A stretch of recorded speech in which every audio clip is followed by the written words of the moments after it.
Alrighty, good afternoon, everybody, and welcome to number 13, lucky number 13, Brianne, of Overdose and Chill. Just realised that. So today we are joined by the wonderful Brianne from Ethique. Make sure you drop the H. And hopefully Brianne's going to share some amazing insights in her crazy fast growth business.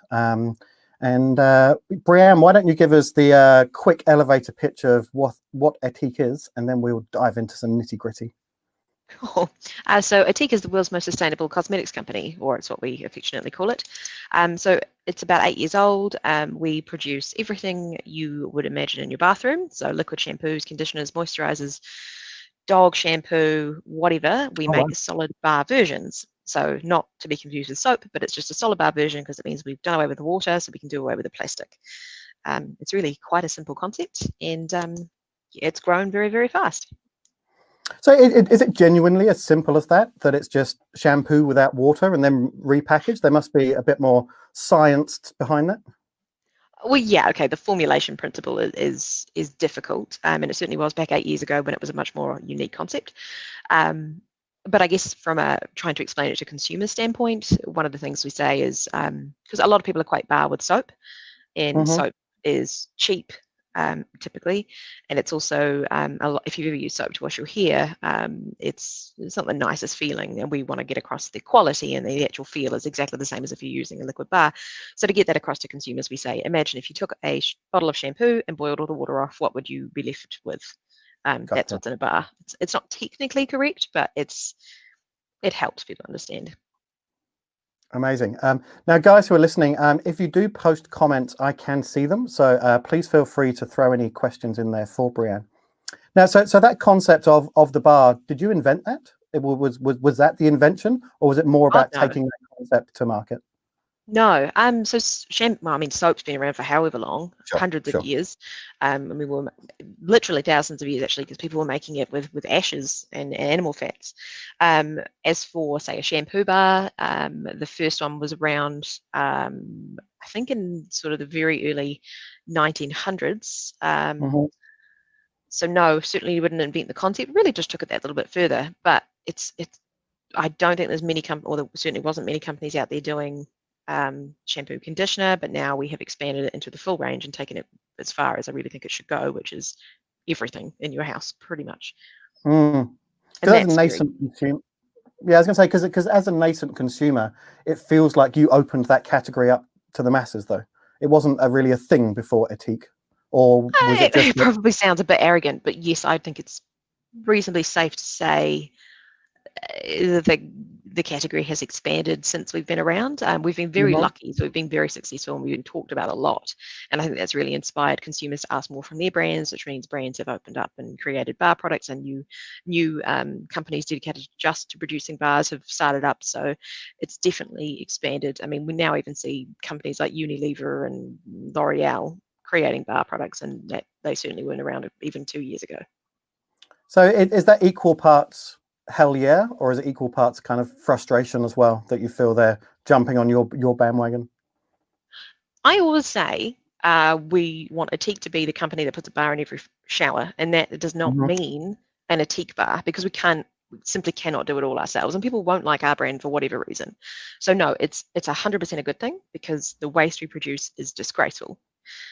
The one caveat there is, because we have been a first mover, we have been copied a lot, and pretty blatantly in some instances, and that's frustrating. And to be honest, a little upsetting, because you put your heart and soul into your brand and your products, but the vast majority of other companies out there are creating new and exciting things themselves, and that's awesome, because we definitely cannot solve this problem on our own. It's a closeted compliment, though, right? So I'm told. Love it. So that concept of waste, I think we shared one of your posts the other day. 9 million bottles, you reckon you've saved now? Yeah. What's that? Yeah, it'll be close to 10 soon. What does that mean by volume? If we're like filling containers, this is multiples of containers of bottles, right?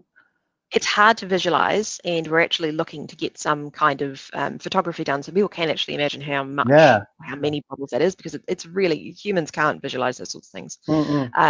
We had the maths done when we were at 3 million, and I think it was something like so many football fields, but that isn't actually necessarily any easy to visualize anyway. It's on average, a 350 ml bottle will weigh about 25 grams. So it works out to be tons. I can't do that maths in my head. About 200 and something tons, I think. Right. Wow. Right. Incredible. So where does that social responsibility and lean come from, Brianne? How did you grow up? You know, was that something that was born into you, or was it something you addressed through your education? No, I think it's always been there. My parents are just big believers in that life should be, I guess at the very, very base element, is that life should be fair for everybody. And that means you don't destroy the environment, because that affects other people and other animals, both long and short term. It means it just means you don't treat people like you yourself wouldn't be treated. So that is a supply chain reference. So all our suppliers are paid a fair price for their product. You know, we work directly with so many producers so that we can assure they're being paid and treated fairly, and that's pretty unusual in our industry. But I think, I don't know, I believe that that's the right thing to do, and I just always have. Money isn't, I think, perhaps a big part of it is money is not the number one motivator for me. It sounds really twee when I say it, but it is genuinely trying to make the world a better place. I hate saying that out loud, but that is what makes me happy. And rolling that out through a business is, I think it's one of the most effective ways to create real long-lasting change. So how do you balance that internally at the business? You know, because you've obviously got a responsibility to grow a P&L and to grow a business, to be able to do better things. How do you find that happy medium? Don't need to. So that's the sort of misconception people have about sustainable businesses, therefore you can't make any money. We have been profitable for years. We are very comfortably profitable. We donate 20% of our profit to charity, and that's a big number. So we are very financially sustainable, and because we grow so fast, because we have such a good story, which is based on values that people resonate with, and therefore they want to support the brand. So if we didn't have these values, then arguably we wouldn't be anywhere near where we are now. So you can't argue that the values and the sustainability and all of those pieces are integral to the brand and have made us as financially successful as we are. There are the odd choices we have to make. So we had an opportunity with a really big retailer in the USA, thousands of doors, and we were very excited. And we got sort of halfway through the onboarding process, and they said, you're going to have to put every single product in a poly bag. And I said, well, we won't. So that is a problem. I'm sure there is a way around this problem. Was that because of their internal health and safety or something? Leakage. And I said, our bars are solid, they can't leak. But unfortunately, when you're dealing with these massive corporates, obviously they don't have any wiggle room. And this was a deal worth millions of dollars. But in the end, we decided that not only was it the right thing to do, it wasn't worth the brand damage. There's just no way that would have made any financial sense in the long term. Would have been all right in the short term, but that would have been millions of plastic bags you've then injected back in the environment. That makes no sense at all. And I don't have to fight them. They're all 100% on board. And I assume you get the same from the investment community. Those guys that have backed you, they're morally aligned as well. Yes, they're not all 100% values led. You know, some people are there for the money, and that's fine. But we've never had any pressure of anybody to drop anything. No, people are happy as long as you're making money. I should imagine, to be honest, if we weren't, you'd be having a different conversation. People would be then less inclined to allow me to have these little whimsical values. Have you ever had to turn down an investor because of that?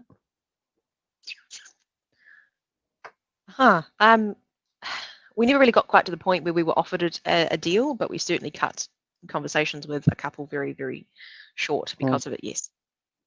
Interesting. It was very apparent some people aren't that way inclined. You know what? Everybody's different. 100%. So tell me, being a female Kiwi entrepreneur, how's that stood you up about growing a global business? And you know, let's not beat around the bush. A young female Kiwi entrepreneur. You know, we're in the back end of nowhere. Have you found that the environment here and the culture here has been beneficial to that growth? Yes and no. We are, as you mentioned, in the middle of nowhere. So we're very isolated. So for a variety of reasons, and COVID has obviously brought this into stark reality, is it's difficult because we can't get places. So my Mm, COO, Tristan, and I would travel 3 weeks out of 4 internationally to build our distributor relationships and our marketing and do all the PR and things. And it, I enjoy traveling, but that was pretty hard, particularly on Tristan because he has a family. But it had to be done, and it is harder being isolated. Um, well, now with COVID, it is much more difficult to do that, of course. We are having to do everything digitally and virtually like this, and mm, it's tricky. But as for the good thing, I mean, New Zealand has this enormous entrepreneurial culture. New Zealanders are, the number 8 wire. It's an overused cliche, but New Zealanders, I genuinely believe, are quite inventive and quite entrepreneurial and typically quite supportive. There is a limit where you do get to the point where there is a bit of tall poppy that creeps in, but New Zealanders are amazingly supportive and very keen to try new things, which helps because it's a little bit of a test bed. mhm. If you start a company here, it's a good place to try out a new product and see if it fails or works or whatever. New Zealanders embrace new things quite nicely. And do you use that brand New Zealand when you're going offshore? Depends on the country. Yes. Okay, interesting. Not as important, say, in America. Really? Can be a Okay. little bit of a negative in the UK because of carbon miles. They're very carbon footprint aware over there. Hmm. But in China, so we are beginning to experiment with e-commerce into China, and that is going to be a huge factor. So we've got lots of New Mm, Zealand brands that do really, really well in China, and it's primarily because of the New Zealand clean green image that we have. hmm. Yeah. I think that cultural separation and finding where to add value, that's even harder to do in a digital landscape, right? Because you just can't feel that emotion that people are having, and you can't walk the floors of a Target and go and see what's selling and what are people buying. Yeah. And Yeah, so you're still it is really, really. and so you're still manufacturing 100% here, right? Yeah, yep. Look, there's probably a business case. In fact, of course there is, for manufacturing in either somewhere in Europe or North America when we grow, Hmm. but we will always manufacture in New Zealand. We will always have head office here. But it doesn't make any sense, at the end of the day, we're here to make the cosmetics world sustainable. And again, that sorry sounds a bit twee, but and it makes no sense to ship ingredients to one of the most isolated countries in the world and then ship them back out. That makes no sense. So we will probably look to bolster manufacturing elsewhere, maybe in a few years' time when it makes sense to do so. But we'll always And do you reckon that will drag you away from New Zealand as well?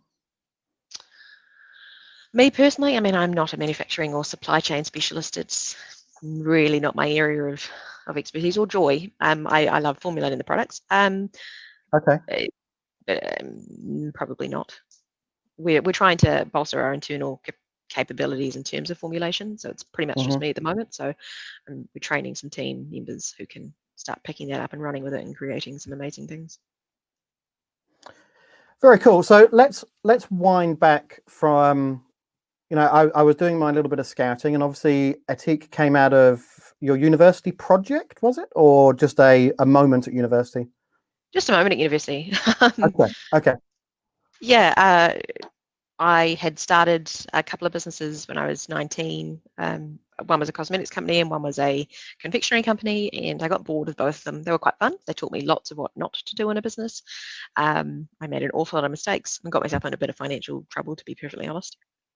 So I sold them both and tried to figure out why it is that I got bored, because I really like business. I enjoy running businesses and making decisions, probably because I just like being bossy. But when it kind of got to the less creative, more just doing it side, it didn't fill me with joy. So I realized it was because I really wanted to combine my passion of the environment, animals, weirdly animal obsessed, I'm a weird person, and science, combine them all into this environmental scientific business that tried to save the world. And so I think probably the most tumultuous journey is taking concept and sort of like that 0 to 1, right? I think we talk about it a lot internally at Overdose, that the 1s to 2s can be quite easy because you've kind of found your space in the world. But that 0 to 1, talk us through that journey of how you take concept into mass manufacture, fundraising, capital, Geez, trying to work out production. You know, I imagine you probably started on the kitchen table, and there's these, you know, tumultuous scaling decisions. Talk us through that first 12 to 18 months and how you really change it from concept to an enterprise. Didn't happen in the first 12 to 18 months. So my first 18 months was still in my kitchen, and I was still making 10 bars a day if I was lucky. But I was struggling to keep up with demand. Can you even call that demand? Whatever. It was definitely an area of interest for a lot of people. So our first step was into a very small unit, which honestly felt like a palace, but really was only 93 square meters, so it's tiny, currently in 800 square meters. And figuring out how to make product. And honestly, it was really hard. We resorted to crock pot. So we went from 10 bars a day to 40. It wasn't really that much of a step up. We were still struggling. And the worst bit, well, it wasn't the worst bit, but we went viral around the world at that point. So in about, it was 2016, we had a whole load of international press. We were in the Huffington Post, and that was when Britney Spears and Ashton Kutcher shared us on Facebook. So we were just getting mental orders and emails, and it was just crazy. And, so how did they get the product in their hands? We don't know. Okay, so there's no PR, idea. no PR play in there, just completely. That was luck. Yeah, a lot of people are like, "Oh, you must be so excited." And yeah, we were, but we're also a bit like, "Well, how did that happen? How do we do it again?" But I think that comes back again to Brandon's story. But while these thousands of orders were coming in, we were still making 40 or 50 bars a day, and that was probably a solid 18 months of real pain. So that was when I hired Tristan, and he figured out that, you know, this was never going to work manufacturing the way we were. So we had to partner with some very, very clever people, and now our manufacturing's done in Auckland through some amazing people who do this day in, day out. And yeah, it took 18 months of pain and engineers and designing machinery, and yeah, but it wasn't fun. How did you raise that it was the worst thing being out of school all the time. So I was just saying, and did you do a couple of capital raises to be able to stimulate that growth? Yes. So the first capital raise, we have funded the company probably in a more unusual way. So we've done some equity crowdfunding, and I'm a big fan of equity crowdfunding because I believe you can take your crowd, your early supporters on a journey with you, and hopefully pay off some mortgages. That was always my goal. But a lot of people consider it the baby way of raising money, which I find super offensive, but never mind. So we did our first round in 2015 and raised 200K in 10 days, I think. And then that was super exciting because whenever you get a pledge, so we did it through PledgeMe, whenever you get a pledge, you get an email saying so-and-so has just given you, $30,000. I mean, that is a pretty cool email. So your emails are just lighting up for those 48 hours. People saying giving you money, it's awesome. Funny story. Love it. Yeah. The company started its life as sorbet, like the dessert, the name sorbet. Oh, it's a brand. Okay. Yeah. And I never really thought, when you start a company in your kitchen, do you think about international trademarks? I certainly didn't. I mean, I wanted it to be a $1 billion brand, but I had no idea what really that meant. I was 23. So after we closed this crowdfunding round, we had 152 new shareholders who trusted us with their money, $200,000. And then I had to email them all back about a week in and say, look, I'm really sorry, but I've really dropped the ball. We can't trademark sorbet anywhere. So we're going to have to change the name. And that's where Ethique came from. I think we panicked and came up with that about a week. So it worked out well. But we did our second crowdfunding round in 2 years later, 2017. We raised $500,000 in 90 minutes. So that one was incredible, dramatic. Incredible. And how do you keep those shareholders up to date that they feel that they're still on that journey with you? To be honest, I probably could have done better or could do better. Delete that bit, rewind. Them. Yeah. Well, it could always be more. But when you are running a business that's growing as fast as Ethique, it's just pretty constant, and we're very lucky because shareholders will email us all the time and will say, "We'd love to know what you're doing. How can we help?" We have lots of offers of help, which was really kind. But we would send them, quarterly updates.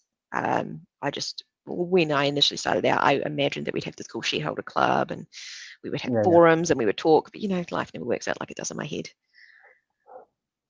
Very cool. Okay, I've got a couple of questions here that people have been posting on LinkedIn.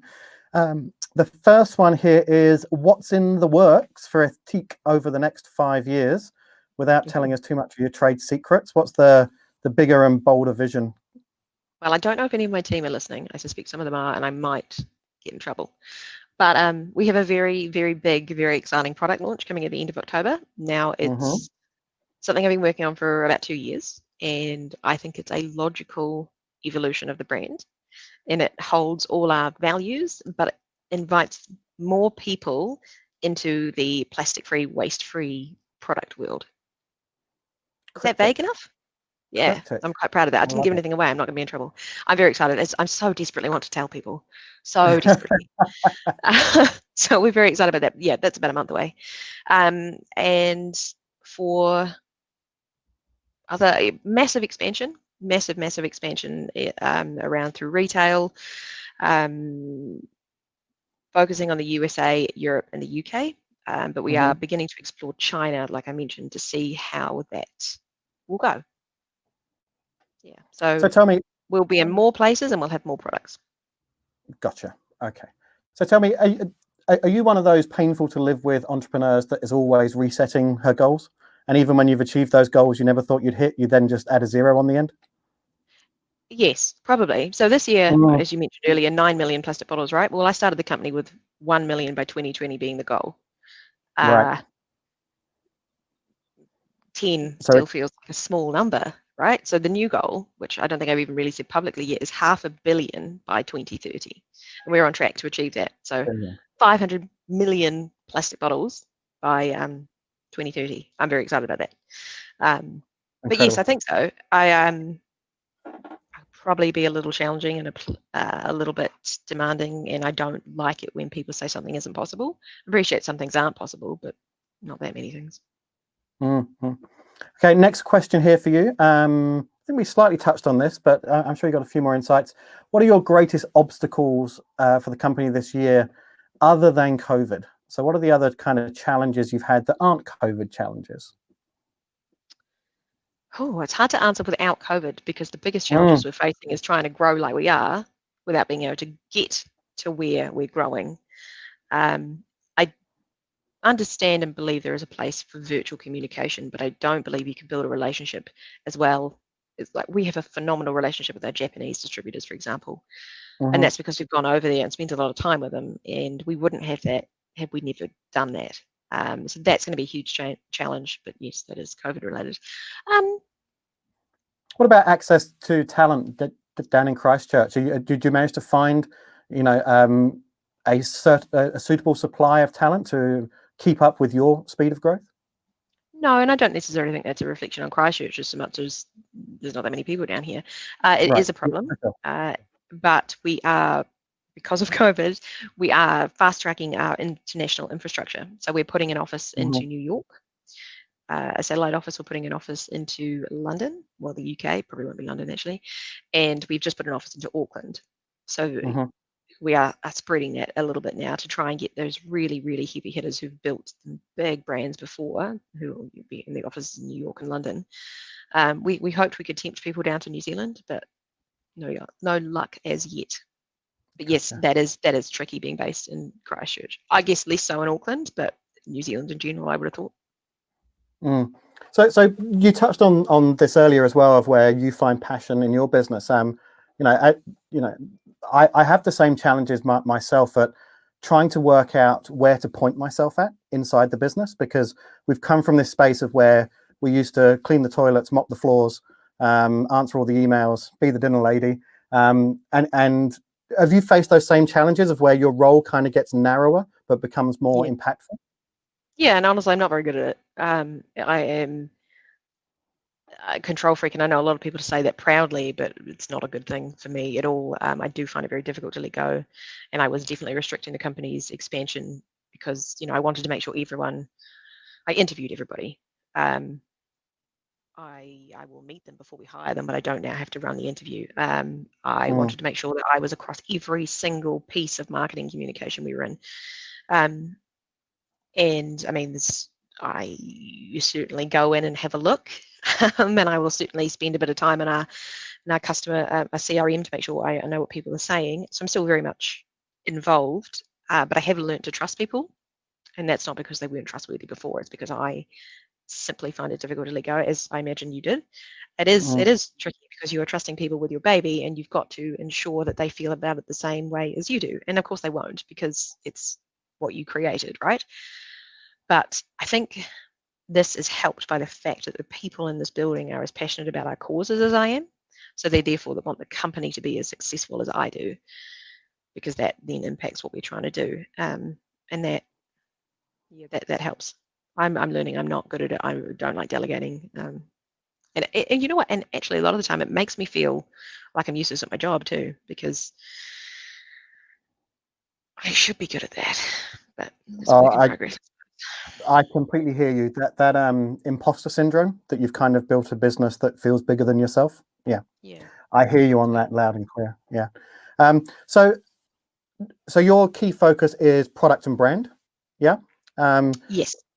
Yeah. So where do you look for your inspiration? What spins your wheels and, gets those creative juices flowing? And, is it pausing and reflection, or is it kind of intensity and looking at the whole markets? Where do you find that spark that drives the I don't next like innovation? following a market leader. Okay.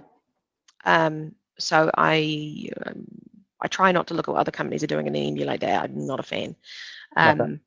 So I find them the least productive and the least creative or outward thinking when I've been spending 7 days a week on the business for weeks and weeks, and I'm tired, and I'm pretty sure that's not a surprise to anybody. So I find if I spend a few days, I don't know, at the beach, or I dive, I have horses, and I find spending time with them, because you've stopped thinking about it and stopped working on it, or sorry, in it, you start working on it, and that's when you have your greatest ideas. I have ideas at the randomest times. Very, very strange, but that's what works for me. And how do you test those ideas? Is that like a internal brains trust that you run your craziness through, and they tell you you're talking rubbish, but you belligerently follow through? So what happens to me? That's what happens to me. Yeah. Yes. I suppose I kind of just ignore people. Sometimes I don't tell people. I have lots and lots and lots of ideas, and let's be frank, 9 out of 10 of them are rubbish, or they're great in an ideal world that doesn't exist. So I will usually go and talk them over with a practical member of the team, so my COO or the accountant or someone who understands how the real world works, and they will say, well, that isn't possible right now because of this, this, and this, and I will push them on it, and I'll probably get quite annoying. And if we come to the conclusion that really isn't possible, we'll put it on pause till we can reevaluate it later, or I'll just go and do it anyway, and they will tidy up anything that broke. And unfortunately, that's happened a few times too. Never a dull day working with Brianne then. No, I have. I honestly, I should imagine I am really annoying, but I cannot help it. I really can't. It comes from a good place. Yeah. Talk us through one of those stories then where it went belly up and you had to rescue it. It's always good to talk about the failures. I suppose it would be after. So I'm always imagined that Ethique would be a digital company first. It would always be D2C. Okay. Like I mentioned earlier, I don't like distributors because I think you lose control of your brand, which isn't true, but I thought that back then. So I always wanted to be Ethique, online shopping. I watched all these unicorns start these companies and just sell directly, Dollar Shave Club, just sell directly to customers and do so well on the outside. And I thought that was Ethique's destiny. And I opened a warehouse in the USA, and I'd never even been there. I just assumed that everything on the website was true. They said that yes, they would be able to ship plastic free for us, and yes, they would manage everything, and everything would be fine. And I had no idea about logistics. We had 3 team members at that point, and we were like, oh, this is so good. We shipped the product, and they sorted it all out.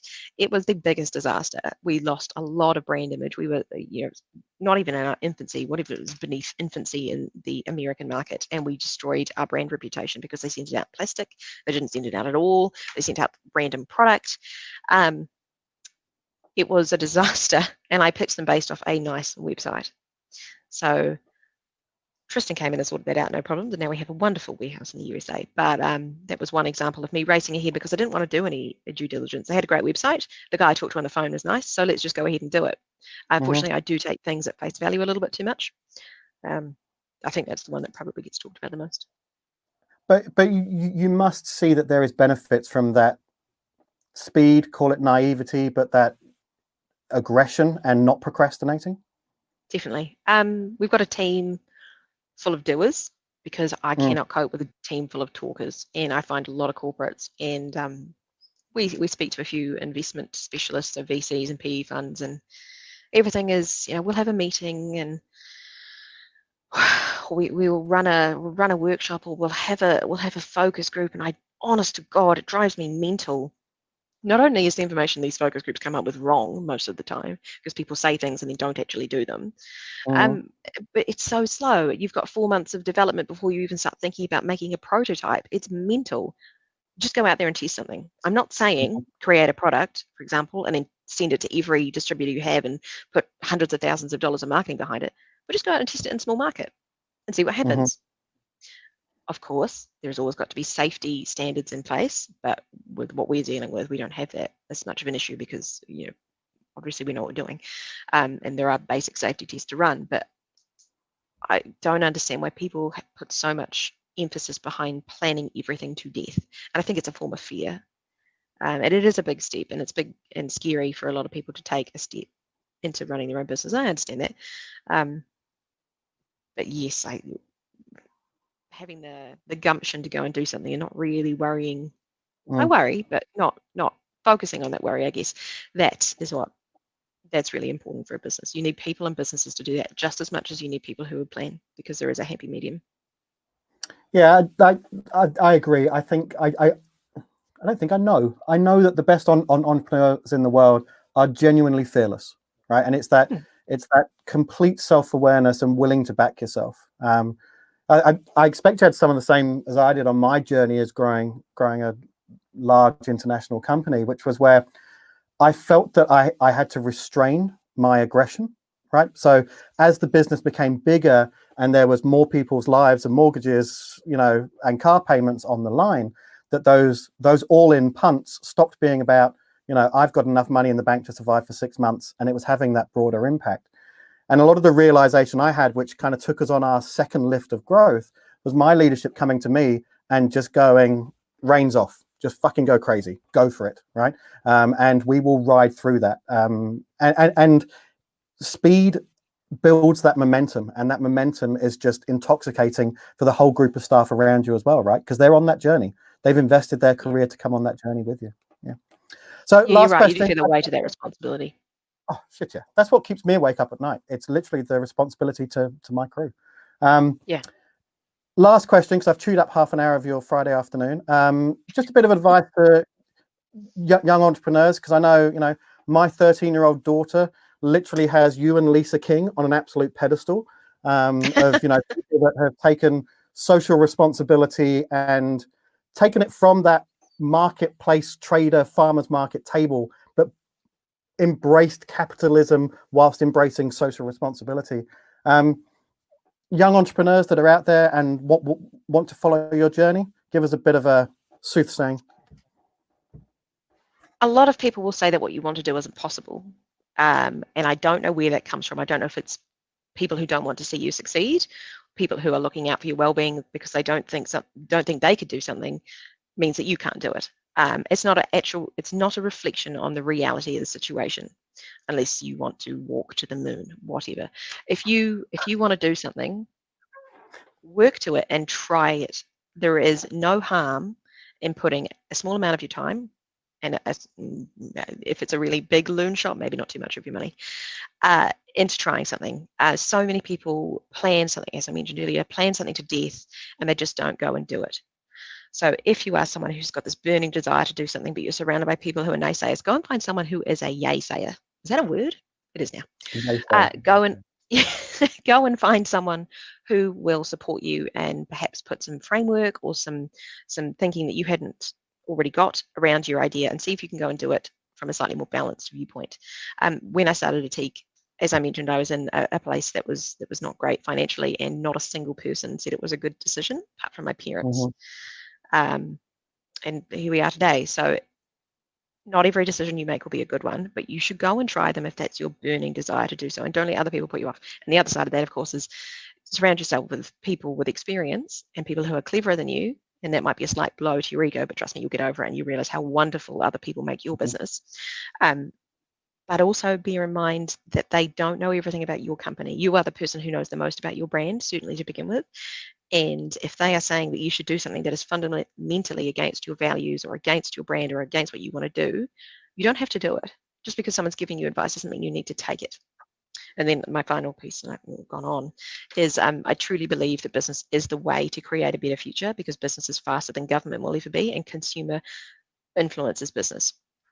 So for people who are starting a business in the future, I really think you need to incorporate social or environmental or both values into whatever it is you're doing. And that's not to say you need to donate 100% of your profit, but it is, you know, you need to run a living wage certified. You need to have something beyond just making money now to really have that cut through. I'm done. I can give you a fist bump for that. So all power to you, Brianne. I think it's an incredible journey you've been on. I spotted you're up for some awards soon. Can we be voting for you on those? Or that is it? I don't the think best so. No. Yeah. Okay. Yeah. The design. I don't think you're voting, but you can vote. But thank you. We'll follow keenly. Thank you for sharing your time and insights and experience and knowledge. Incredible, incredible, incredible. Thank you so much. Have a wonderful weekend. And let's do this again in another year and see if we're up to that sort of 20-25 mil this time next year. Sounds good. Brilliant. Thank you very much. And thank you to your team as well, because they're brilliant to work with. Awesome. Cheers. Thanks. Catch you, team. See you.